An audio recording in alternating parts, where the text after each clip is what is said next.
Listo, chicos. A ver, la semana pasada, ¿no? La clase pasada, nosotros ya avanzamos algunos conceptos y criterios que se veían como teoría del mecanizado, ¿no? Y específicamente sobre la formación de lo que es la denominada viruta, ¿no? Hablamos un poco de lo que eran los movimientos, las ventajas, conceptos iniciales, ¿no? De lo que era el proceso de manufactura, los procesos de maquinado convencional, procesos abrasivos, procesos no tradicionales. Hablamos un poco sobre las características de los materiales, ¿no? Y cómo en cuanto a la deformación que sufren cuando nosotros le aplicamos un esfuerzo, ¿no? Y cómo dependiendo del tipo de material que nosotros vayamos a desarrollar el proceso de corte, se va a comportar de una cierta u otra manera, ¿no? Eso es importante tenerlo en cuenta. Hablamos un poco de ventajas y limitaciones de los procesos de mecanización. Hablamos de los 3 parámetros importantes que siempre lo vamos a tener presente dentro de todos los procesos de corte: velocidad de corte, que está relacionada con el movimiento de rotación; velocidad de avance, que sería la velocidad lineal; y la profundidad de corte, ¿no? Básicamente la longitud de penetración que tiene la herramienta en la pieza mecánica, ¿no? Estos 3 movimientos se aplicaban en los distintos elementos dependiendo del proceso o máquina, la cual nosotros nos íbamos a ejecutar, que eran 3 básicamente: fresado, taladrado y torneado. ¿Okay? Hablamos un poco también sobre las herramientas de un solo filo de corte, las herramientas de múltiples filos, ¿no? Algunas consideraciones de por qué se desarrolló en el caso de herramientas rotacionales diseños con múltiples filos de corte. ¿Okay? Hablamos un poco de las características de dicho filo de corte, lo que era la superficie de ataque, lo que era la superficie de incidencia, ¿no? En qué influía cada una de estas superficies. Recordemos que para formar el filo de corte nosotros teníamos 2 superficies. Una superficie va a tener influencia sobre la deformación y salida de la viruta, y la otra superficie va a tener influencia sobre la nueva superficie generada en la pieza de trabajo, ¿no? Y aquí nosotros podíamos proyectar unos ángulos. Al variar esos ángulos de cada superficie íbamos a influir, ¿no? Sea en la viruta, en el caso del ángulo de ataque, o sea en la nueva superficie generada con el ángulo de incidencia, ¿no? Ya hablamos de algunos casos, cuando el ángulo de virutamiento era positivo, cuando el ángulo de virutamiento era negativo, qué pasaba si el ángulo de incidencia crecía o disminuía, ¿no? Cada una de estas variaciones que nosotros podamos proyectar en cuanto a ángulos para el filo de la herramienta va a generar una cierta influencia, sea en la viruta, sea en la superficie nueva generada, o incluso también en la robustez o la rigidez de la punta de la herramienta de corte. ¿Okay? Entonces siempre vamos a tener que adecuar ese tipo de ángulos de acuerdo a las condiciones que nosotros tengamos en el proceso. Ya existen herramientas proyectadas o recomendadas para ciertos tipos de materiales y para ciertas condiciones de corte. Entonces, ustedes van, por ejemplo, a la casa comercial, le dicen: quiero mecanizar un acero, ¿no? Que tiene bastante interrupciones, tiene bastante impacto, y ellos ya le recomiendan una herramienta en la que ya vienen proyectados estos ángulos adecuados para esas condiciones, ¿no? Sin embargo, es importante conocer cómo se proyectan dichos ángulos para que en algún momento ustedes puedan decidir, ¿no? Si desean colocar algún tipo de herramienta o modificar dichos ángulos, ¿no? Incluso algunos de ustedes pueden irse por el lado de diseño de herramientas de corte. No hablábamos de la clasificación de los materiales. Habíamos mencionado que los podíamos clasificar en 2 grandes grupos: frágiles y dúctiles, ¿no? Los frágiles son el grupo de materiales que requieren una gran fuerza para ser cortados, pero su zona de deformación elástica y plástica es pequeña, mientras que los materiales dúctiles tienen o necesitan una fuerza o esfuerzo de corte pequeño, pero la zona elástica y plástica es bastante amplia. Entonces necesitaban más deformación. Eso hay que tenerlo en cuenta porque más adelante vamos a ver los tipos de viruta, ¿okay? Y esto nos va a ayudar a entender cómo se forman esos tipos de viruta, ¿okay? Y aquí les puse una pequeña clasificación, ¿no? Esto es algo muy básico de lo que era de materiales. Nos pasamos a la primera fórmula que estamos aprendiendo dentro de las condiciones de corte, que es la tasa o velocidad de remoción de material, que no es otra cosa que la multiplicación de los 3 parámetros principales, ¿no? Bastante sencillo: multiplico velocidad de corte por velocidad de avance y por profundidad, ¿no? Lo más difícil cuando ustedes encuentren problemas en que les piden esto son las unidades. Tengan mucho cuidado de que suelen colocar dos valores en una cierta unidad y el otro parámetro en otra unidad, entonces tienen que saberse los factores de conversión. Tengan mucho cuidado con eso porque a veces se olvidan y multiplican todos los tres valores como que fueran una sola unidad y tienen una respuesta errónea, ¿no? Entonces tener muy en cuenta eso.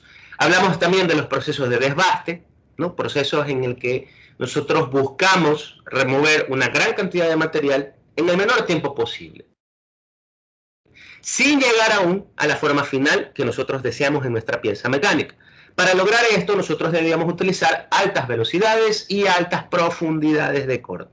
¿Okay? Los libros y las referencias bibliográficas siempre nos van a recomendar valores para estos procesos dependiendo del tipo de material, ¿no? Yo les enseñaba ahí que existen tablas en las cuales están recomendadas estas velocidades, siempre o en la mayoría de veces manejados por rango. ¿Por qué? Porque nosotros vamos a ir ajustando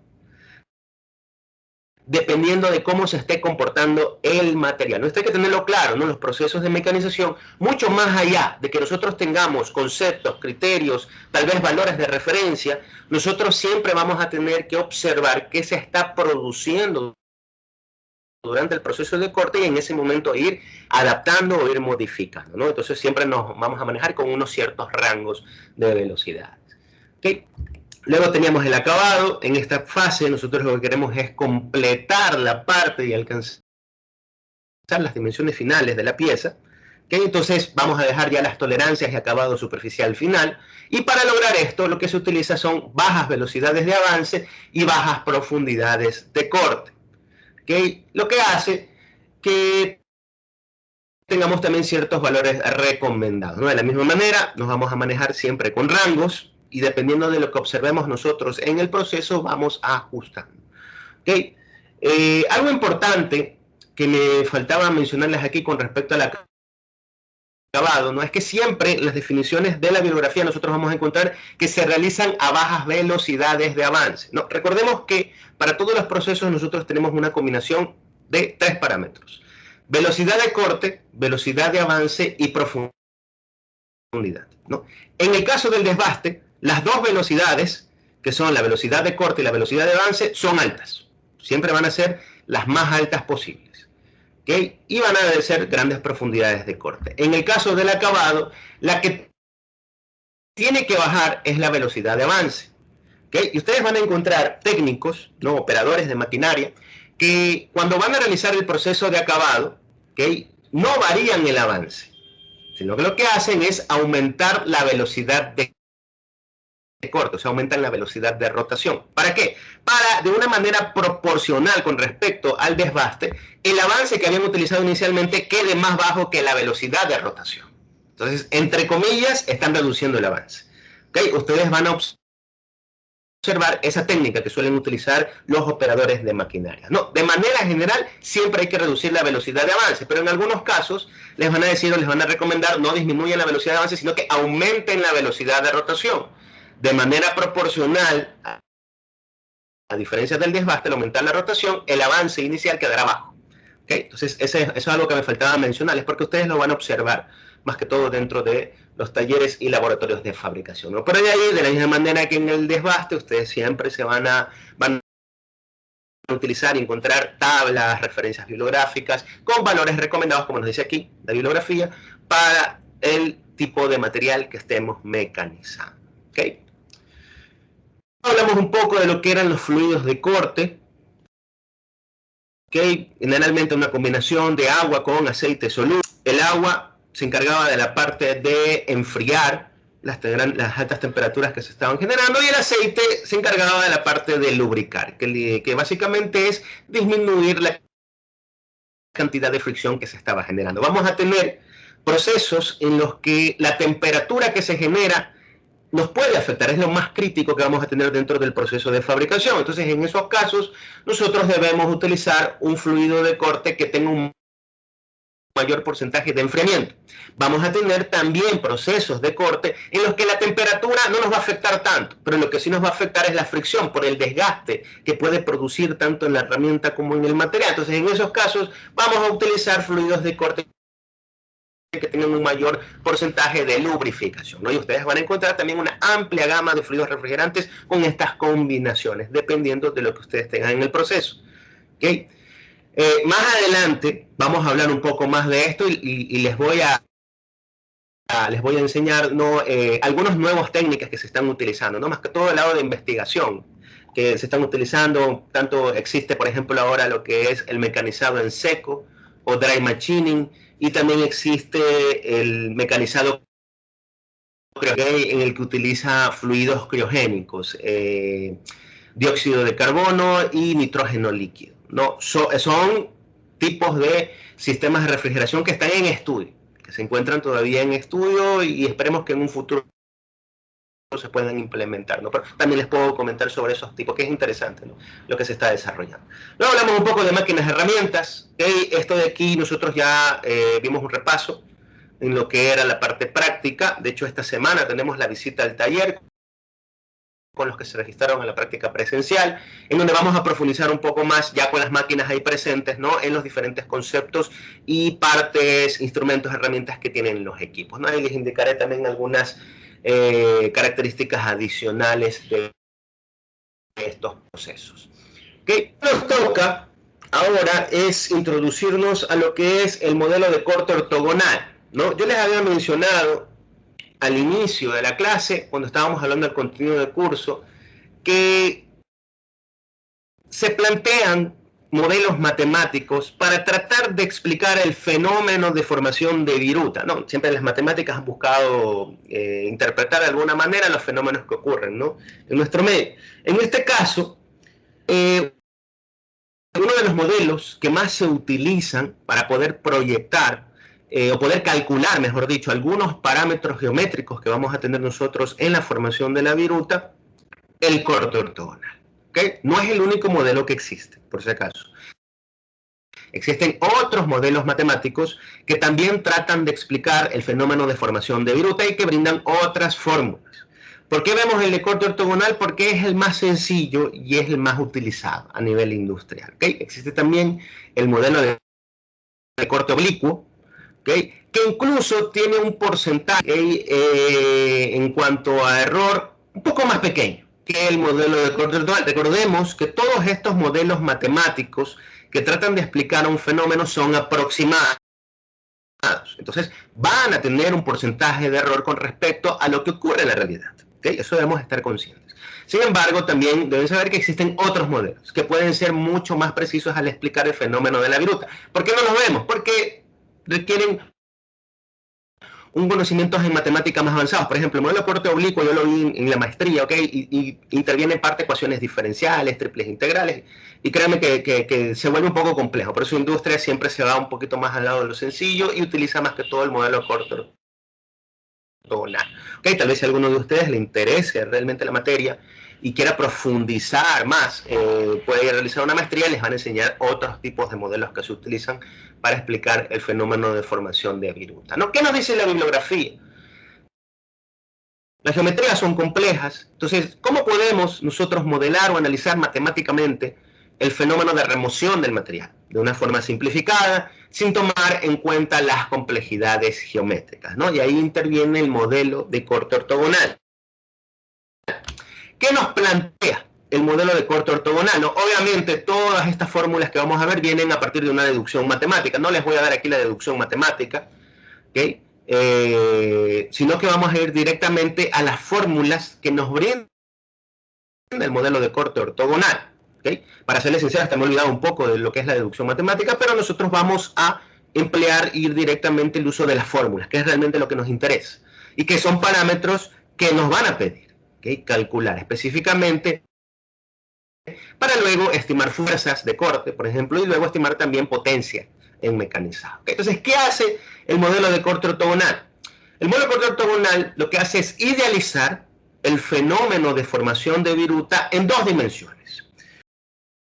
Nosotros sabemos que el mundo real se desarrolla en tres dimensiones, ¿okay? Pero el modelo lo que hace es, de una interacción de herramienta con piezas de trabajo en tres dimensiones, la vamos a transformar a dos dimensiones. Entonces vamos a trabajar en un plano, ¿okay? Y a partir de las características geométricas que nos queden en ese plano, nosotros vamos a establecer algunos parámetros que podemos calcular. ¿Okay? Vamos a ver qué variables intervienen en este modelo de corte ortogonal. Primero, nos dice aquí el ángulo θ, que es el ángulo del plano de corte. ¿Okay? Si se encuentra este ángulo θ es de aquí. Básicamente es el ángulo formado por el plano de corte, plano de cizallamiento, también le llaman, ¿okay? Plano de deformación, también suelen mencionarlo en otros libros, en donde se va a ocurrir el desprendimiento de la vía. Es este ángulo θ de aquí, es el ángulo del plano donde se produce el corte. Esa es la manera más fácil de mencionarlo. Luego tenemos el ángulo de ataque, esto nosotros ya lo conocíamos, es el mismo ángulo de ataque que se formaba con la superficie de ataque, recordemos, ángulo formado entre la superficie de ataque y una perpendicular a la nueva superficie generada, ¿ok? Ángulo de ataque, ya lo habíamos mencionado. Luego tenemos otros parámetros como son el espesor de viruta antes del y el espesor de viruta después del corte. ¿Okay? Este espesor de viruta antes del corte, el T sub 0, lo vemos aquí marcado, que si lo queremos relacionar con uno de los parámetros de corte, si se dan cuenta, es la profundidad que nosotros le proyectamos a la herramienta, este T sub 0, espesor de viruta antes del corte. Y luego tenemos el espesor de viruta después del corte, T sub C, que será este espesor de aquí, ya del residuo o del material que está sobresaliendo, ¿no? Que está siendo expulsado durante el proceso de corte. Entonces tenemos dos espesores de viruta. Una de las incógnitas que se suelen generar aquí es ¿por qué? ¿Por qué existen dos espesores de viruta? Si yo aquí proyecto, por ejemplo, que la herramienta se introduzca o profundice 2 milímetros de espesor, ¿no debería el residuo también tener 2 milímetros de espesor? No. Recordemos que durante el fenómeno del proceso de corte, nosotros, ¿qué estamos induciendo? Estamos induciendo deformación, estamos generando altas temperaturas, estamos generando desgaste. Entonces, todo eso va a combinarse para generar un residuo que tiene otras características geométricas, ¿no? Por eso se lo proyecta de esa manera. Vamos a tener un espesor de viruta antes del corte, que será la profundidad que nosotros estamos proyectando, y luego tenemos otro espesor de viruta que será el de la viruta que ya está siendo expulsada del residuo. ¿Okay? Generalmente, ¿okay? Esto ocurre en la mayoría de casos, ¿no? Existen casos excepcionales, pero la mayoría de veces este espesor de viruta después del corte va a ser mayor al espesor de viruta que nosotros estamos proyectando, ¿no? Porque este ya sería del material deformado, entonces crece ese espesor. ¿Okay? Entonces, de esta manera, nosotros vamos a trabajar con estos dos espesores. Hay que tener un poquito de cuidado, consideración con estas definiciones, porque muchas veces en los problemas que ustedes van a encontrar de mecanización, no les indican o no les dicen espesor de viruta antes del corte, sino que les dicen profundidad de corte, pero ya ustedes relacionándola aquí con la gráfica dicen, bueno, el problema, me piden calcular una fórmula con el espesor de viruta antes del corte, pero no me lo especifica como, con ese nombre. Pero yo me dice ahí que la profundidad de corte es tanto, entonces ese será el espesor de viruta antes del corte, ¿no? Tener muy en cuenta eso. Y luego tenemos la longitud del plano de corte, que básicamente es esa longitud o distancia que se extiende, ¿no? La línea de corte durante el proceso de mecanizado, ¿no? Tenemos entonces dos parámetros que tienen que ver con el plano de corte, tenemos dos parámetros que tienen que ver con el espesor de la viruta que se está generando, y tenemos un parámetro conocido que es el ángulo alfa, ¿no? El ángulo de virutamiento.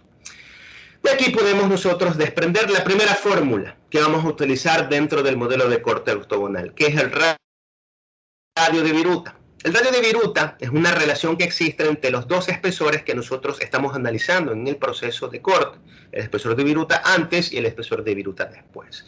Este radio de viruta será igual a ese espesor de viruta antes del corte sobre el espesor de viruta después del corte. Es un valor adimensional, porque los espesores van a estar dados en milímetros o en las unidades de longitud que ustedes estén trabajando. Pero al momento de dividirlos, se van a simplificar, lo que nos va a dar un valor adimensional. ¿Para qué me sirve el radio de viruta? Primero, dar una relación entre estos dos espesores. Y luego, este va a ser un valor que es utilizado en las fórmulas que vamos a ver a continuación del modelo de corte ortogonal. ¿Cuál es la siguiente fórmula? Del modelo de corte ortogonal, nosotros vamos a obtener una expresión que nos va a permitir calcular el ángulo donde se produce el corte. del material. ¿No? ¿Qué dice? Expresión para obtener el ángulo del plano de corte. ¿En función de qué? De ese rayo de viruta que nosotros ya vimos cómo calcularlo anteriormente. Entonces, ¿cuál es la fórmula? Tangente de teta es igual a r coseno de alfa sobre 1 menos r seno de alfa, ¿no? Aquí encontramos variables conocidas, como son el r, que ya vimos que es el radio de viruta, y el alfa, que básicamente es el ángulo. ¿Okay? Entonces, cuando nosotros veamos problemas en que nos pidan cuál es el ángulo donde se produce el corte, ustedes utilizan la fórmula de modelo de corte ortogonal. Primero calculan el r, que será ¿cómo se llama esto? La relación que existe entre el espesor de viruta antes y el espesor de viruta después del corte, y el ángulo alfa. ¿No? El ángulo alfa, que es el ángulo de ataque, es un ángulo conocido. Es un ángulo que generalmente viene tabulado en la cajita donde ustedes compran la herramienta de corte. Ahora viene y dice, ingeniero, compré una herramienta que no viene con caja, no está el ángulo tabulado. Ok, se lo puede medir también. Nosotros colocamos la herramienta en la máquina, ¿no? Y observamos de acuerdo al plano perpendicular qué ángulo me está formando. Podemos utilizar un graduador, podemos utilizar... Generalmente se utiliza un goniómetro. ¿Okay? Espero que todos ustedes sepan qué es un goniómetro. Con todo igual vamos a repasar algunos de los instrumentos de metrología que se utilizan dentro del taller. Pero tenemos una forma de medir este ángulo de ataque. En prácticas presenciales, ¿okay? Se suele sobre todo calcular también este espesor de viruta. El espesor de viruta antes del corte, ¿okay? Es fácil medirlo, es la profundidad. Yo eso lo aplico en la máquina.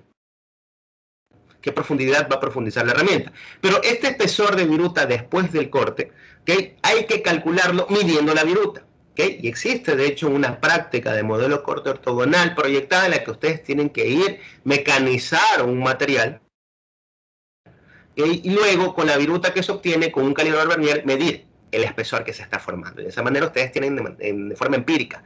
¿Okay? Probablemente a algunos de ustedes les toque hacer este proceso en las empresas que trabajen, al menos si se dedican a la parte de fabricación. ¿Okay? Medir esos espesores que se están formando en la viruta y después ir calculando con el modelo. Entonces con esta expresión nosotros podemos calcular lo que es el ángulo donde se está formando el plano de corte. Obviamente aquí tengo que despejarlo, tangente a la -1 de esta expresión de aquí, y obtenemos el ángulo del plano de corte. ¿Okay? Luego tenemos una fórmula. Esta de aquí no se suele utilizar tanto, lo que se utiliza es la de acá, que interviene en la combinación de los ángulos que nosotros tenemos.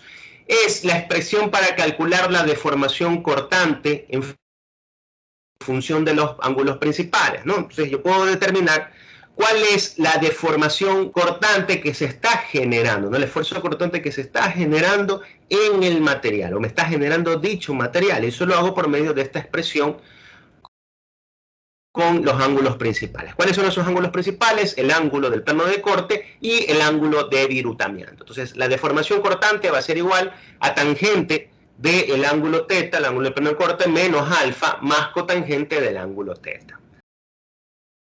¿Okay? Entonces, de esta manera yo puedo encontrar esta deformación que se está generando, ¿no? Y aquí les he puesto unos ejemplos de los problemas que suelen utilizarse o suelen desarrollarse utilizando estas fórmulas. En una operación de maquinado que puede aproximarse al modelo de corte ortogonal, la herramienta de corte tiene un ángulo de virutamiento de 10 grados, el espesor de viruta antes del corte es de 0.50 milímetros y el espesor luego del corte es de 1.125 milímetros. Ten cuenta que el espesor después del corte es mayor.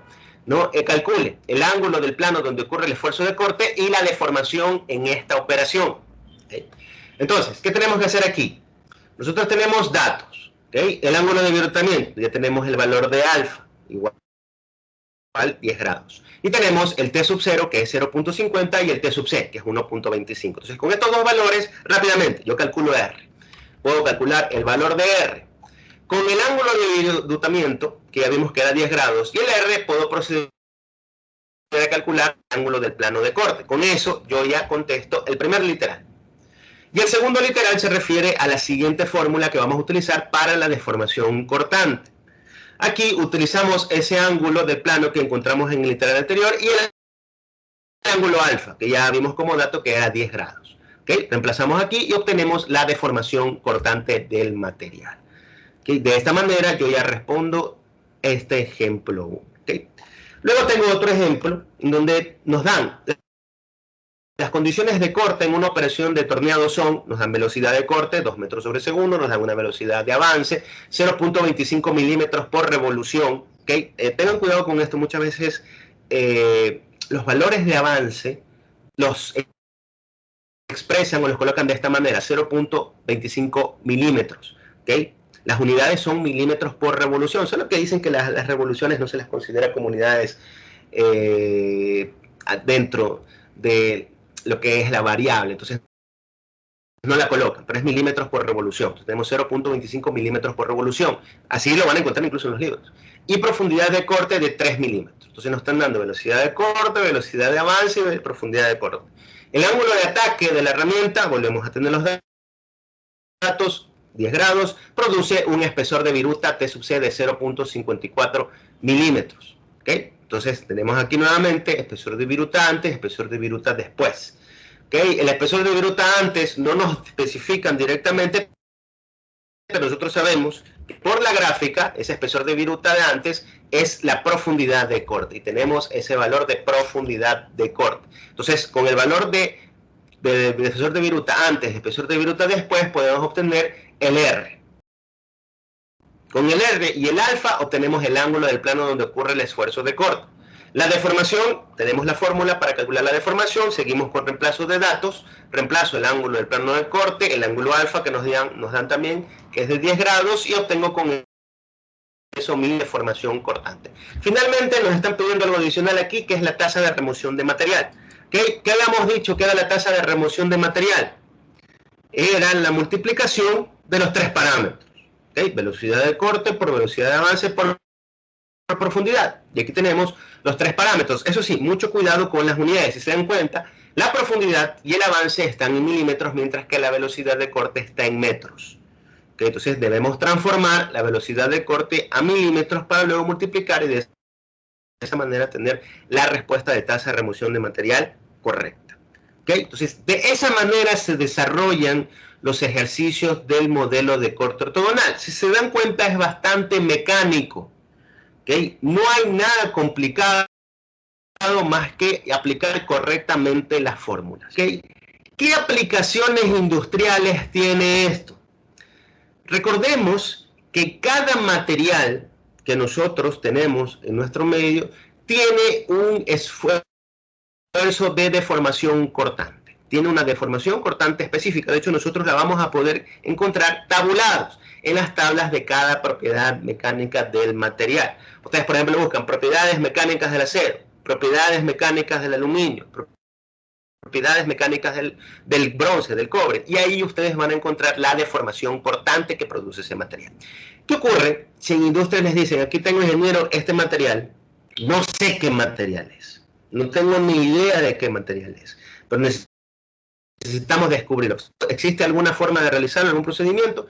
Entonces ustedes pueden utilizar las fórmulas del modelo de corte ortogonal, ¿no? Colocan una profundidad de corte, le colocan un ángulo de ataque a la herramienta, utilizan una herramienta con ángulo de ataque conocido, realizan el corte, se produce la viruta. Con un calibrador Vernier mido el espesor de la viruta que se está produciendo. Entonces, ¿qué tengo ya? Tengo profundidad de corte, que yo le apliqué a la máquina.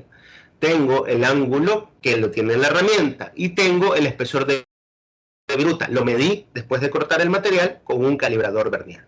Con esos tres valores ya puedo calcular ¿qué cosa? Puedo calcular el R, puedo calcular el ángulo donde se produce el plano de corte. Con el ángulo que se produce el plano de corte, obtengo ¿qué cosa? La deformación cortante del material. ¿Qué hago entonces? De manera empírica, yo he determinado, ¿no?, utilizando las fórmulas del modelo de corte ortogonal, el esfuerzo de deformación que está produciendo ese material desconocido. Me voy a las tablas. Y en las tablas donde yo tengo diferentes materiales, con su respectiva deformación cortante, veo a cuál se aproxima más. Y de ahí puedo determinar qué material estoy cortando, ¿okay? O a qué material se aproxima más, ¿no?, de los que están en la tabla con el que me dieron realmente, ¿no? Esa es una aplicación real que nosotros vamos a tener utilizando las fórmulas del modelo de corte ortogonal. De hecho, nosotros vamos a ver una modificación, ¿no?, una mejora, por hecho, de este modelo en la clase práctica de la siguiente semana. Vamos a hacer ese ejercicio. Vamos a tratar de determinar qué material nosotros estamos cortando. ¿Okay? Esa es una aplicación real de este modelo. Sin embargo, como modelo matemático, ya lo había mencionado, es aproximado. ¿Okay? No vamos a tener nosotros un valor real, sino que vamos a tener un valor aproximado. De hecho, en la siguiente semana que tenemos esa práctica que les menciono, de acuerdo al valor de deformación cortante que nos den las tablas de materiales, vamos a determinar qué porcentaje de error tiene. ¿Okay? Y ahí ustedes van a emitir sus criterios y van a decir si es o no conveniente utilizar, por ejemplo, este modelo o el modelo modificado. No vamos a hacer ese ejercicio la siguiente semana. Existen algunas diferencias entre el modelo de corte ortogonal, ¿no? Ese modelo ideal, que es y la realidad en un proceso de mecanización. ¿Okay? Entonces, aquí vamos a ver ahora cuáles son esas características que se producen en la formación real de la viruta y que no las toma en cuenta el modelo de corte ortogonal, ni la mayoría de modelos matemáticos que están desarrollados. ¿Okay? Entonces, la primera diferencia que nosotros vamos a encontrar es que el esfuerzo no ocurre en un plano, sino en una zona. Y esto es, creo que la primera diferencia más obvia, ya que la base del modelo de corte ortogonal es pasar de 3 dimensiones a 2 dimensiones. ¿Okay? Entonces, el primero es que el esfuerzo realmente no ocurre en un plano, en 2 dimensiones, sino que ocurre en una zona. Si el esfuerzo ocurriría en un plano, la deformación sería instantánea, ¿no? En ese instante, en ese lapso de tiempo que se produce el plano. Pero esto no es real, aquello ocurre en un intervalo de tiempo, ¿no? Entonces la herramienta va a penetrar, introducirse y la deformación, el esfuerzo que está produciendo ese corte va a ser en un intervalo de tiempo, se va a producir en una zona de 3 dimensiones, no en 2 dimensiones. ¿Okay? Entonces esa sería la primera diferencia entre el modelo de corte ortogonal y la formación real de la viruta. ¿Cuál es la segunda diferencia? Además del esfuerzo cortante que ocurre en el plano, formado por la viruta desprendida y la pieza de trabajo, tenemos otra zona de esfuerzo cortante producida por la interacción entre la herramienta de corte y la viruta desprendida. ¿Okay? El modelo de corte ortogonal, ¿no?, se fija o se enfoca en esta zona de aquí. Se dieron cuenta, ¿no? En el plano donde se produce el corte. Y básicamente nosotros estamos calculando esfuerzos y deformaciones que ocurren en este plano. El modelo real de formación de viruta nos dice que no solo existe este plano de aquí, sino que existe una segunda zona de esfuerzo cortante. ¿Dónde está ubicada esa zona? Por la interacción entre la herramienta de corte y la viruta desprendida. Aquí tenemos nuestra segunda zona de esfuerzo cortante. El esfuerzo cortante no solamente existe aquí, sino que también existe acá, entre la interacción de la salida de la viruta con la superficie de ataque de la herramienta de corte. No, ahora la pregunta del millón es ¿por qué? ¿Por qué se genera ahí un esfuerzo cortante? Recordemos que cuando la viruta sale, golpea contra esta superficie, no golpea contra esta pared. Golpea, y ahí se rompe. Al momento de golpear, se produce fricción. ¿Okay? Esa fricción va a generar altas temperaturas, ¿no? Los materiales, al estar expuestos a altas temperaturas, ¿no?, eso es típico, bueno, cada material va a comportarse de una manera diferente, ¿no? Pero de manera general se ablandan y se funden. Entonces, al momento de que tenemos aquí, en esta zona específica donde nosotros producimos el golpe con la viruta, tenemos grandes fuerzas de corte que están uniendo, gran impacto, y el calor, el aumento de la temperatura que se está generando por la fricción va a generar que residuos de la viruta quieran quedarse pegados en la superficie de ataque de la herramienta, como que se estuvieran soldando. ¿Okay? Eso es lo que se produce, ¿no? Obviamente eso es a nivel de microsegundos, pero se está generando eso. Material que se quiere quedar adherido aquí, a la superficie de ataque, por las fuerzas, por la presión, por la temperatura que se está generando ahí. ¿Qué es lo que ocurre? Nosotros tenemos movimientos relativos, ¿no?, entre la herramienta y la pieza de trabajo. La herramienta se está moviendo y la pieza se está moviendo también. Esos movimientos generan que más viruta siga saliendo, que la viruta siga saliendo, siga saliendo, siga saliendo. Entonces, esa viruta que se está formando y quiere salir, empuja a las porciones de viruta que se quieren quedar pegadas en la superficie. Entonces nosotros tenemos una porción de viruta que se quiere quedar pegada y otra porción de viruta que sigue saliendo. Entonces, esas fuerzas que se contraponen genera un esfuerzo cortante, como que la misma viruta está cortando esa otra porción de viruta que se quiere quedar pegada aquí en la superficie. Y ahí es donde se genera esa segunda zona de esfuerzo cortante.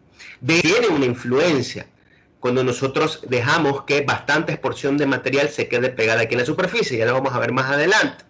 ¿Okay? Pero esa es la segunda zona de esfuerzo cortante que se genera por la viruta que está saliendo y otras porciones de viruta que se quieren quedar pegadas aquí en la zona de la superficie de ataque.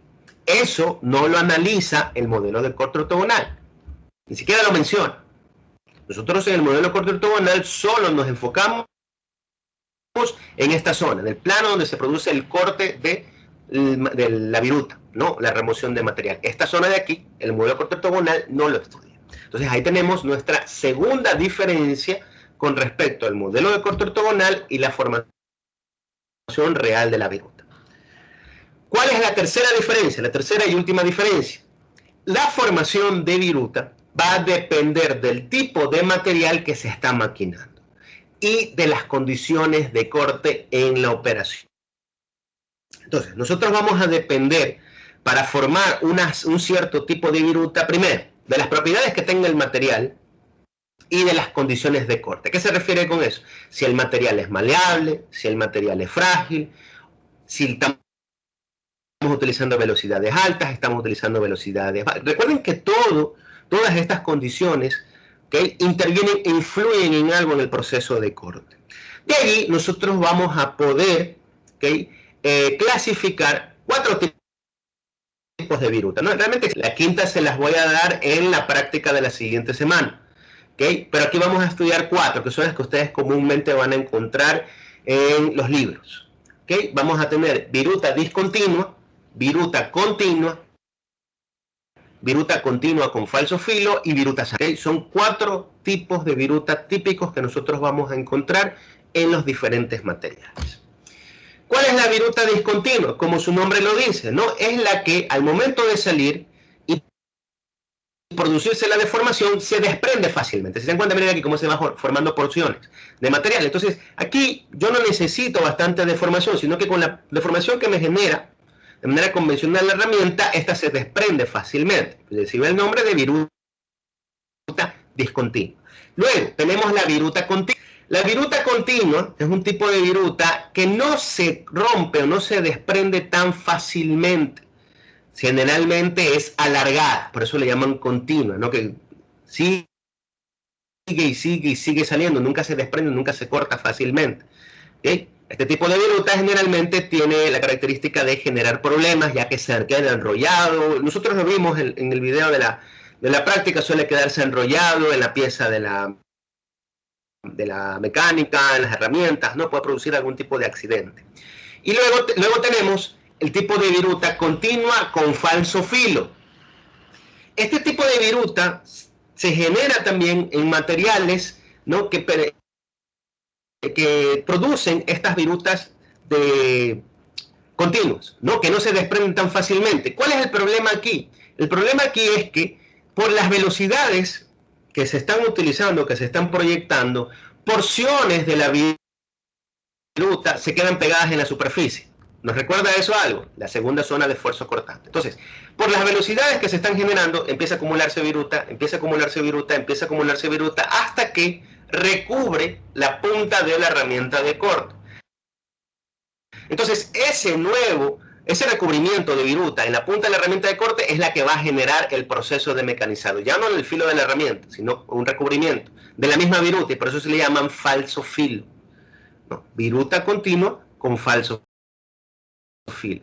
Y luego de eso tenemos la viruta aserrada. Este tipo de viruta aserrada es característica de materiales de alta dureza, de altísima dureza. ¿Okay? Entonces, ya les voy a explicar mejor cada uno. Entonces tenemos estos 4 tipos de viruta.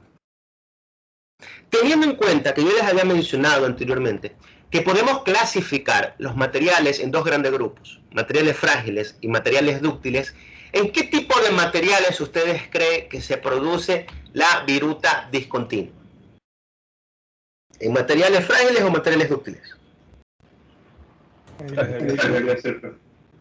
¿Cuál? Disculpa. Frágil. Exactamente. Entonces, ya teniendo en cuenta, miren cómo relacionamos ya las propiedades del material con el tipo de viruta que va a generar. Los materiales frágiles son los que van a producir este tipo de viruta discontinua, en el que no necesitamos mucha deformación para que la viruta se desprenda fácilmente, ¿no? Es un tipo de viruta característica de los aceros. Luego tenemos la viruta continua. Esta viruta continua, por obvias razones, se va a producir en los materiales dúctiles. Esos materiales que tienen una gran zona de deformación elástica y plástica, que tienen un comportamiento como un chicle. Entonces ustedes ingresan la herramienta, ustedes producen el corte, ya vimos que no se necesita mucha fuerza para producir el corte, pero la deformación sí es necesaria, si no va a salir de manera continua. El tipo de viruta continua con falso filo se produce en materiales dúctiles, pero a bajas velocidades. Entonces, imagínense que yo estoy mecanizando un aluminio, ¿okay? Pero lo estoy mecanizando con baja velocidad de corte, con baja velocidad de avance, ¿okay? ¿Recuerdan cómo se producía la segunda zona de esfuerzo cortante? Yo les decía porciones de material que se quieren quedar pegados, mientras que la viruta que se está cortando sigue saliendo. Al momento de disminuir la velocidad de corte, esa viruta que está saliendo no produce la suficiente fuerza como para desprender la viruta o residuos de viruta que se quiere quedar pegada en la superficie. Entonces, como esa viruta que está saliendo no tiene la suficiente fuerza o el suficiente flujo para remover esa viruta que se quiere quedar pegada, empieza a acumularse. Acumularse hasta que recubre todo el filo de la herramienta. Y ahí es donde ustedes van a observar que se genera ese falso filo de corte. Entonces la herramienta de un momento a otro ya no va a cortar con su filo de corte, sino que lo corta ese falso filo. ¿Okay? Ya vamos a ver algunas ventajas y desventajas de este de aquí. Luego tenemos la viruta cerrada, ¿no? Yo les decía que era un tipo de viruta especial que se genera en aleaciones especiales de altísima dureza. Estamos hablando específicamente aleaciones de titanio o aleaciones de níquel. Creo que sí les había mencionado en la parte práctica, no recuerdo, ¿no? Las aleaciones de titanio son bastante utilizadas en la industria aeronáutica y en la fabricación de prótesis. Y las aleaciones de níquel son bastante utilizadas en la industria petrolera, ¿no? Para fabricar los cabezales de los taladros que hacen agujeros en el suelo, ¿no? Y como se tiene bastante abrasión, ¿no? Y la dureza es la propiedad que disminuye la abrasión o el desgaste, entonces son materiales de altísima dureza. Ahí ustedes van a encontrar este tipo de viruta aserrada, ¿no? Dentro de los materiales comunes que nosotros vamos a encontrar en industria, uno que les va a producir este tipo de viruta cerrada va a ser el acero inoxidable, ¿no? Porque generalmente el acero inoxidable es de los aceros que tienen mayor dureza, ¿okay? ¿Cuál es la característica que hace que se genere este tipo de viruta cerrada? Esos altos y bajos esfuerzos ¿no? Entonces, ¿qué ocurre en esas aleaciones de altísima dureza? Nos regresemos aquí a la gráfica, ¿okay? De los materiales frágiles y dúctiles. Yo le digo que son materiales de altísima dureza, entonces estarían ubicados aquí en la parte de los frágiles. Y estarían ubicados aquí, cercano a este eje del esfuerzo, ya que esos materiales de altísima dureza no tienen una gran zona de deformación elástica y plástica. Pero la fuerza o esfuerzo cortante a la cual nosotros queremos llegar debe ser bien alto.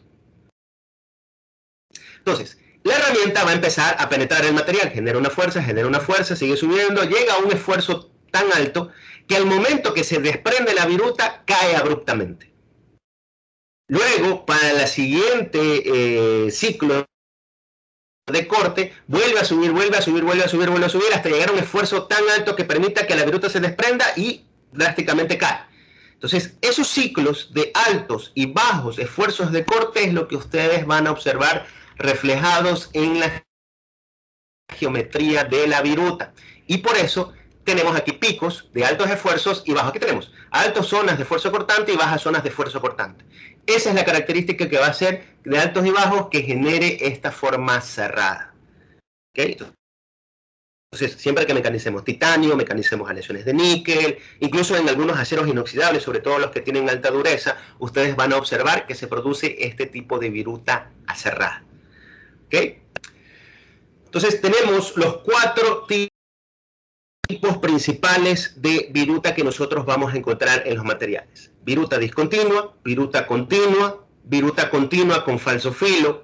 Recordemos, es la combinación de materiales dúctiles con bajas velocidades de corte y viruta cerrada. Sí, ¿alguien alzó la mano? Sí, profesor. Y en este tipo de materiales que tiene alta dureza, ¿se utilizan algún tipo de fierra de diamante o algo por el estilo? Obviamente, el material de la herramienta siempre va a estar proyectado de acuerdo al material de la pieza de trabajo, ¿no? Todavía nosotros no vemos materiales, ya vamos a ver qué materiales se utilizan para esas piezas de alta dureza, ¿okay? Pero sí, el material de la herramienta siempre va proyectado, ¿okay? Van a haber ciertos fenómenos que nosotros no los vamos a poder evitar. ¿Okay? Yo les había mencionado que aquí yo puedo variar ángulos de ataque, ángulos y que tenían una cierta influencia, pero ya hay características de ciertos materiales que siempre nos van a producir un tipo de viruta. Lo que nosotros tratamos es de mejorar lo máximo posible las condiciones de corte. Por ejemplo, si yo quiero cortar titanio, ¿no? Lo que yo haría es utilizar ángulos positivos. ¿Okay? Primero porque es un material frágil, y ya sabemos que los materiales frágiles no necesitan mucha deformación. Segundo, al ser un material con alta dureza, lo que más va a producir, lo que más va a afectar es en el desgaste de la herramienta de corte. Entonces, si yo utilizara, por ejemplo, ángulos negativos con este tipo de material, yo aumento la deformación. Probablemente la viruta salga mucho más fácilmente, pero cuando aumento la deformación, ¿qué produzco en la superficie de ataque? Aumento presión, aumento fricción, aumento temperatura, lo que va a hacer que la herramienta se desgaste, ¿no? Súper rápido. La herramienta no le... si ustedes utilizaran ángulos negativos. ¿Okay? Entonces, hay ciertas consideraciones especiales que se suelen utilizar, no con estos materiales también que tienen un comportamiento definido. Sí, alguien alzó la mano también. Profe, ¿y más o menos cuánto es el tiempo de vida que uno le estima a una herramienta? Ok. Ustedes van a encontrar, cuando ven las cajas de herramientas de corte, que tienen un tiempo de vida estimado de 15 minutos. ¿Ok? Muchos ya me han venido a preguntar, pero la caja dice solo 15 minutos, es poco tiempo. 15 minutos es lo que dura la herramienta al máximo de condiciones de corte, al máximo de velocidad, al máximo de avance y al máximo de profundidad de corte. ¿Okay? Si nosotros colocamos la herramienta al máximo de valores, nos va a durar 15 minutos. ¿Okay? Obviamente nunca se colocan a los máximos valores. Una herramienta, por ejemplo, tiene un filo de unos 10 milímetros de profundidad de corte. Nosotros no es que ponemos 10 milímetros de profundidad de corte, nosotros ponemos 1, 1.5, 2 milímetros. Y ustedes van a encontrar incluso esos rangos de valores recomendados, como les había dicho, para materiales. Entonces, no se llega a utilizar. La herramienta está proyectada para aguantar hasta esos parámetros de corte. Y les va a realizar, pero les va a durar poco tiempo. 15 a 20 minutos máximo. ¿Okay? Entonces, nosotros siempre debemos buscar un equilibrio entre tener un proceso óptimo que gaste la menor cantidad de insumos. Ese es el reto, de hecho, nosotros como ingenieros, y para eso nos contratan. Saber elegir y colocar las condiciones adecuadas para tener un proceso lo más, ¿okay? Un proceso que nos dé una cierta calidad de pieza sin desgastar tanto nuestras herramientas, ¿no? Van a haber casos en que si nos ubiquemos en que debemos de gastar muchas herramientas para obtener una cierta calidad, pero ya son casos extremos, ¿okay? Entonces, todos estos criterios que yo les estoy dando es para que ustedes decidan en el momento qué quieren cuidar o qué quieren realizar, qué quieren proteger. Entonces, ustedes deben aplicarlos de esa manera. Entonces, aquí tenemos estos 4 tipos de viruta. Yo les había mencionado, si alguien más alzó la mano, Andrés. Cuando dice que la herramienta falla, ¿cuál es el tipo de falla normalmente? Muy buena pregunta. Nosotros vamos a ver un capítulo de herramientas de corte donde yo les voy a enseñar los tipos de desgaste que se produce. No, les puedo mencionar unos rápidamente, ¿no? Por la salida de la viruta, ¿okay? Que ustedes observan que en la mayoría de casos se produce de la misma manera, ¿no? La viruta topa golpea la superficie cara de ataque y luego sale desprendida, se enrolla generalmente. Aquí vamos a generar un punto de contacto, una zona de contacto, no es un punto, una zona de contacto. Entonces va a haber una zona de contacto que siempre va a estar aquí desprendiéndose, desprendiéndose, desprendiéndose, y eso va a generar que aquí se produzca un canal. Entonces, en la superficie de ataque, el tipo de desgaste característico es que se forme un canal por esa salida de la viruta que se está produciendo. En la superficie de incidencia, dependiendo de ese claro, esa distancia que nosotros le demos, se va a producir aquí un pequeño contacto, ¿no? Si el ángulo de incidencia es pequeño, la superficie va a topar más esta nueva superficie generada y se va a producir un desgaste uniforme de fricción, ¿no? Ahorita no les puedo enseñar porque eso lo tengo en las diapositivas de desgastes de herramienta, pero sí lo vamos a ver. Yo les voy a explicar qué tipo de desgaste se produce tanto en la superficie de ataque como en la superficie de incidencia. Son dos tipos de desgaste diferentes que se generan, ¿no? Y ahí les voy a dar también algunas recomendaciones para disminuir esos desgastes que se producen, ¿no? Pero vamos de poco a poco. Lo primero, los tipos de viruta que nosotros vamos a encontrar del material. Yo les mencionaba este tipo de viruta de aquí, ¿no? Teníamos una viruta continua con falso fill, en donde porciones de viruta que se quedan pegadas en la superficie se van a ir acumulando, hasta que generan este falso fill. ¿Cuáles son las condiciones para que se produzca esto? Primero, material dúctil, ¿no? Debemos tener viruta continua, y luego bajas velocidades de corte. ¿Es una ventaja o es una desventaja? ¿Ustedes qué creen? Que se forme ese falso fill.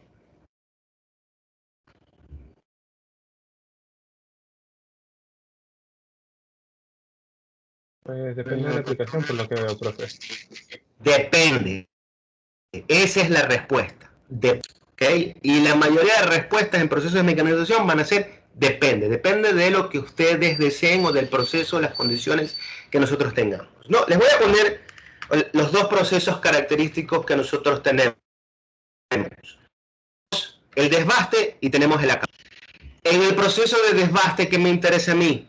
Remover material en el menor tiempo posible. En el proceso de acabado, ¿qué me interesa? Alcanzar las dimensiones finales, tolerancias de acabado superficial. Hace algunos años, no hace muchos años, hace unos 5 o 6 años, esto era una discusión, lo que les estoy preguntando actualmente. En las conferencias, en los congresos de procesos de manufactura, se discutía esto, si el falso filo es beneficioso o es perjudicial. En primera instancia, cualquier elemento que intervenga o afecte la zona de corte es perjudicial, en primera instancia. ¿Okay? Luego se hicieron pruebas, ¿no? Ahí viene la parte de investigación, la experimentación. Se dieron cuenta que el falso filo, después de todo, es un recubrimiento que protege el filo de corte de la herramienta, ya que este es el que va a generar el proceso de corte, ya no va a ser el filo. Entonces, el filo de la herramienta no se desgasta. ¿Qué es lo que se desgasta? El falso filo. Si estoy en un proceso, yo conozco que existen procesos de desbaste y un proceso de acabado, ¿en cuál de los dos procesos me conviene a mí proteger la herramienta de corte? En el desbaste. Entonces, cuando tengamos nosotros un proceso de desbaste en el que se nos genere un falso filo, podemos aprovechar, ya que voy a seguir cortando material. ¿Qué va a producir ese falso filo como desventaja? La calidad de la nueva superficie generada. De hecho, aquí ustedes observan, dice partículas de ese falso filo van a quedarse pegadas en la superficie. O sea, va a ser una superficie bastante irregular. Pero en el desbaste, ¿me interesa la rugosidad de la superficie? No.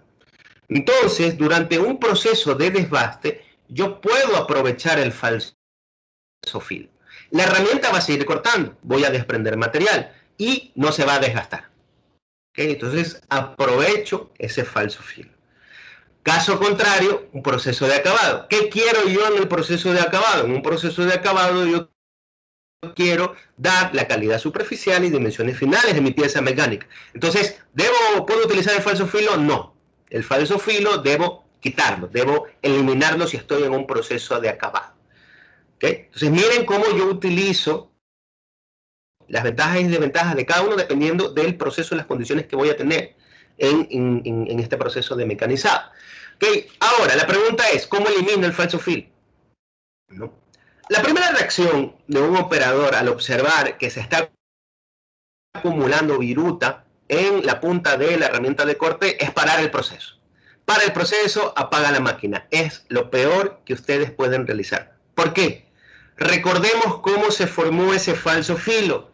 El falso filo se forma por acumulación de viruta, ¿no? Que se ablanda por la temperatura que se está generando aquí debido a la fricción, ¿no? Y se queda pegado en la superficie. Si yo apago la máquina y detengo el proceso, este material que está pegado se enfría. ¿Qué significa eso? Se completa el proceso de adherencia o de soldadura. Y ustedes van a observar que la herramienta va a tener una porción de material adherido aquí a la punta. Entonces el operador viene con un tallo, con una pinza, intenta arrancar esa porción de material y termina arrancando y rompiendo también la punta de la herramienta. ¿Okay? Entonces, jamás que se les forme un falso filo en la herramienta de corte, ustedes deben apagar la máquina. No apaguen la máquina. ¿Qué deben hacer? Recordemos, el falso filo se forma por material maleable que se funde, ¿no? Y quiere quedarse pegado, y por las bajas velocidades. Para eliminar el falso filo, lo que yo debo hacer es aumentar la velocidad de rotación. Cuando yo aumento la velocidad de rotación, significa que va a haber, o la velocidad de corte que les había mencionado anteriormente, una velocidad de corte que se relaciona con la velocidad de rotación, aumento esa velocidad de corte, ¿okay? Más flujo de material va a estar aquí cortándose. Entonces, ese flujo de material va a encargarse de seguir desprendiendo, adicional que con mayor flujo voy a generar más fricción, y la fricción va a generar más temperatura, lo que va a permitir que este material adherido se ablande primero, y luego por esa gran cantidad de flujo que hemos aumentado al aumentar la velocidad de corte, va a ir desprendiendo de a poco ese falso filo. ¿Okay? Entonces, esa es la manera correcta de eliminar el falso filo. Aumenten la velocidad de corte. Ustedes se van a dar cuenta que los operadores más experimentados saben los conceptos y los aplican adecuadamente cuando se produce ese fenómeno. Y van a darse cuenta también que existen operadores que muchas veces no se estudia este tipo de cosas y apagan la máquina. Y créanme, ahí van a tener muy complicado eliminar ese falso filo, ya que se enfría.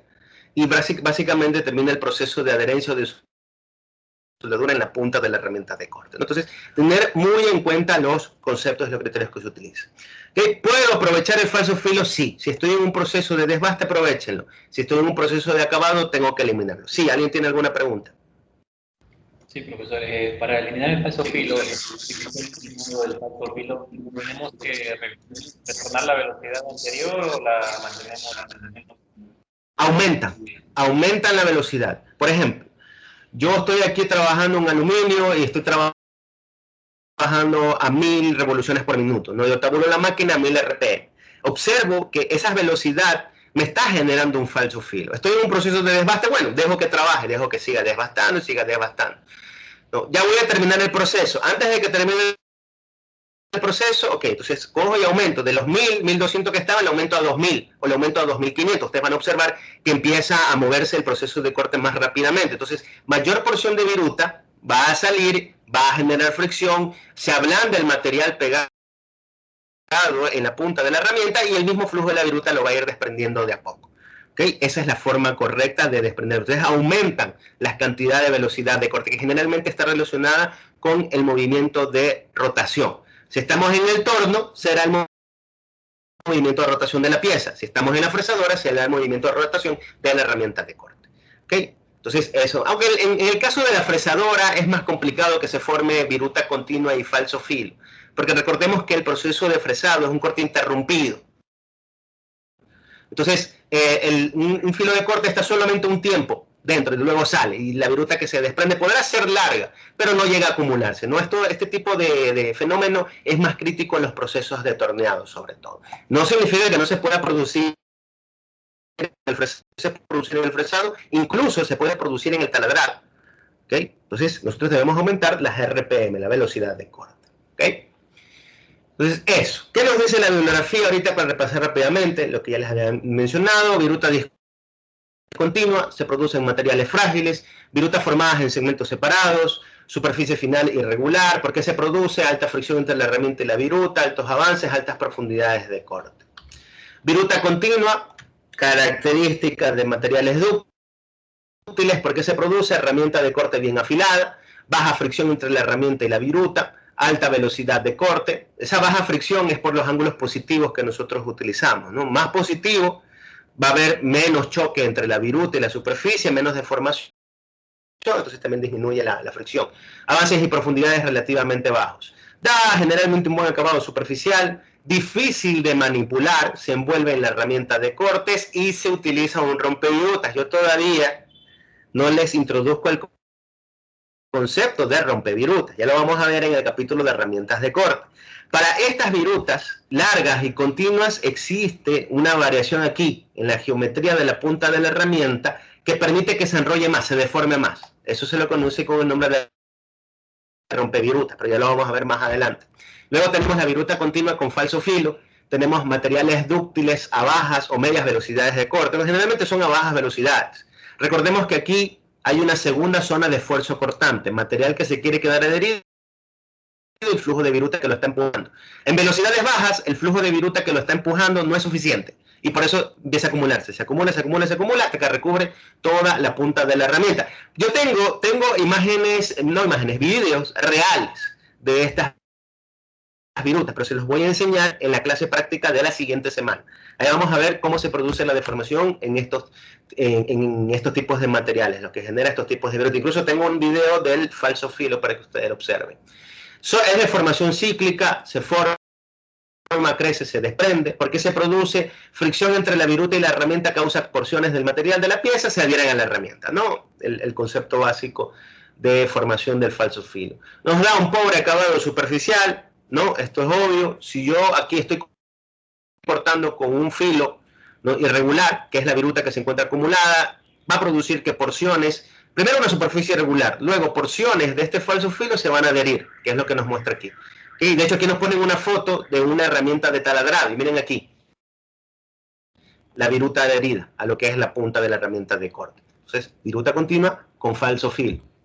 Y luego tenemos la viruta semicontinua o aserrada, forma de dientes de sierra, aparece producto de un ciclo de altos y bajos esfuerzos cortantes que se repiten durante el mecanizado, ¿no? Ciclos característicos de materiales de altísima dureza. Materiales de difícil maquinado, aleaciones de titanio y superaleaciones de níquel. ¿Okay? Aquí en nuestro país, lamentablemente aquí en nuestro país, la industria petrolera no invierte en investigación para procesos de mecanización.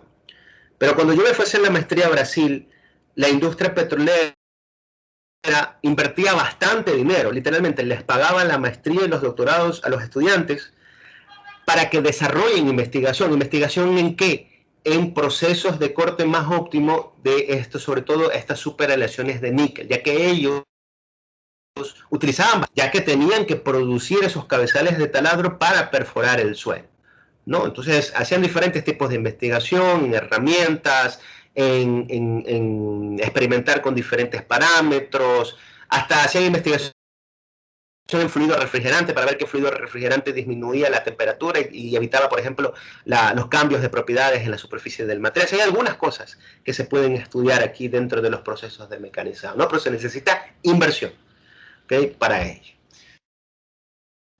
Hasta aquí, chicos. Hasta aquí quiero llegar el día de hoy. ¿Okay? Ya la siguiente clase, vamos a la parte, ya terminamos este capítulo con lo que son las relaciones de fuerza, energía y temperatura de corte. ¿Okay? Preguntas, hasta aquí. ¿Dudas? Sí, profe, una. Sí. ¿Cuándo vamos a hacer como que lección? Siempre al finalizar un capítulo yo les envío un deber. No, todavía no hemos finalizado el capítulo de teoría sobre la formación de viruta. Una vez que lo finalicemos les envío el deber. La lección, ya tienen ustedes fecha para la lección. Se las di el primer día de clase, si mal no recuerdo.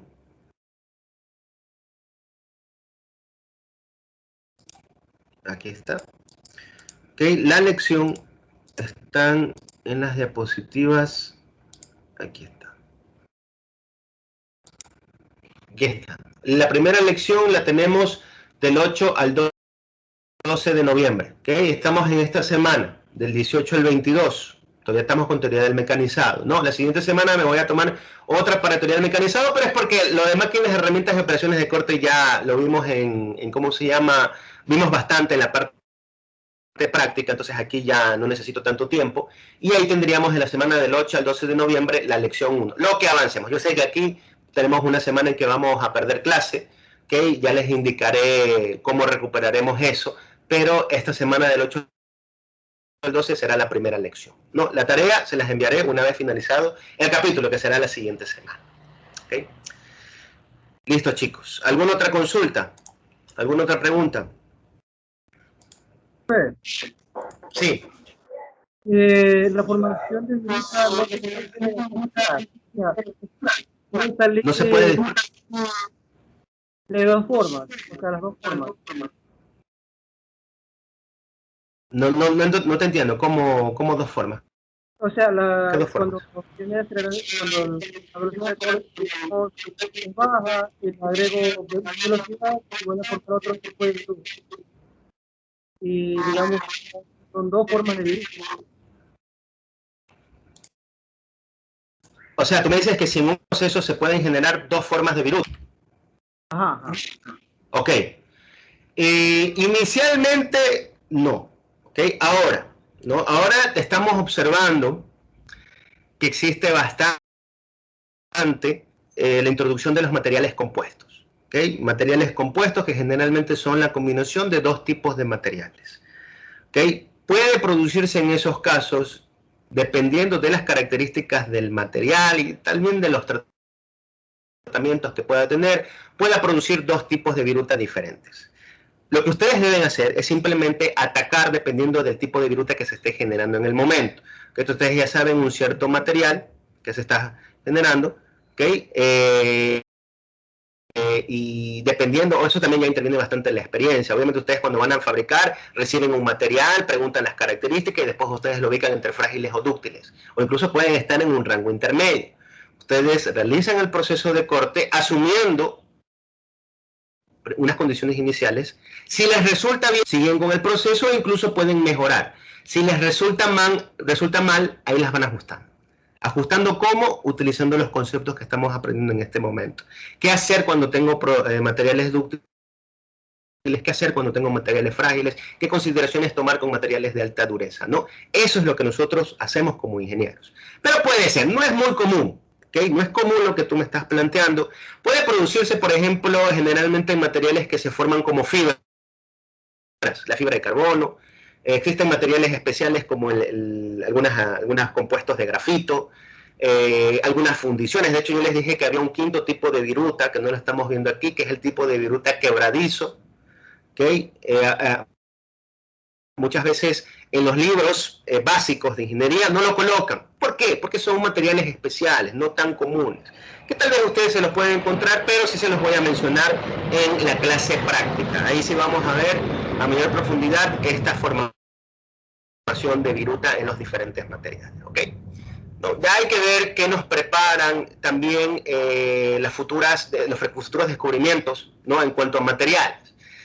Probablemente en un futuro existan otros tipos de materiales que me generen otro tipo de viruta, no una viruta combinada, un viruta especial, pero debemos llegar a eso. ¿Okay? Lo importante es aquí tener las bases y con las bases decidir cómo actuar frente a un tipo de viruta o frente a un tipo de condición que nosotros tengamos en el proceso de corte. Y ustedes se van a dar cuenta, cuando ya estén frente a un proceso van a recordar, este es un viruta, lo voy a asumir como dúctil, estas condiciones debe tener, se va a producir este tipo de características, ya ustedes solo se van a dar cuenta cuando estén en un trabajo real. ¿Okay? ¿Alguna otra pregunta, chicos? Creo que alguien me escribió. Las personas que no podemos ir a la práctica oficial, ¿dónde debemos subir la investigación sobre las operaciones de corte que mencioné en la clase práctica? Ok, en esta semana les voy a habilitar hasta el día viernes, hasta el día sábado, para que puedan subir ese informe. Okay, no se preocupen, yo les subo a la... ¿Alguna otra pregunta, chicos? Profe, sí, yo la clase pasada le había escrito por el chat de que estaría yendo a la clase práctica el día viernes a las 6 de la tarde, pero en el listado que se pasó no está mi nombre. Entonces, no sé si es que me pueden... ahora. Ya, sí, a algunos compañeros ha pasado eso. ¿Okay? No sé si me pasé por alto, no hay problema. Por eso mismo yo les envío una lista para que ustedes verifiquen. Me escriben por interno, ¿okay? Los que vayan a asistir y no estén en la lista para asignarles un horario en uno de los grupos que yo ya he formado. ¿Okay? Eso no hay problema. O sea, todavía hay tiempo, me escriben por interno para yo agregarlos en uno de los grupos. Listo, chicos. Okay. ¿Alguna otra pregunta? Listo. ¿Alguna otra duda? Ok. Entonces, espero que haya quedado claro conceptos bastante importantes sobre la formación de viruta, ¿no? Y sobre todo el uso del modelo de corte ortogonal. ¿Okay? Van a tener un uso bastante práctico de estas fórmulas. Les agradezco por su asistencia, por su atención. Entonces nos vemos en la siguiente clase. Cuídese, profe. Hasta luego, chicos. Nos vemos. Pasen bien. Nos vemos. Hasta luego, profe. Gracias, profe. Hasta luego. Gracias, ingeniero. Gracias. Nos vemos. Hasta luego.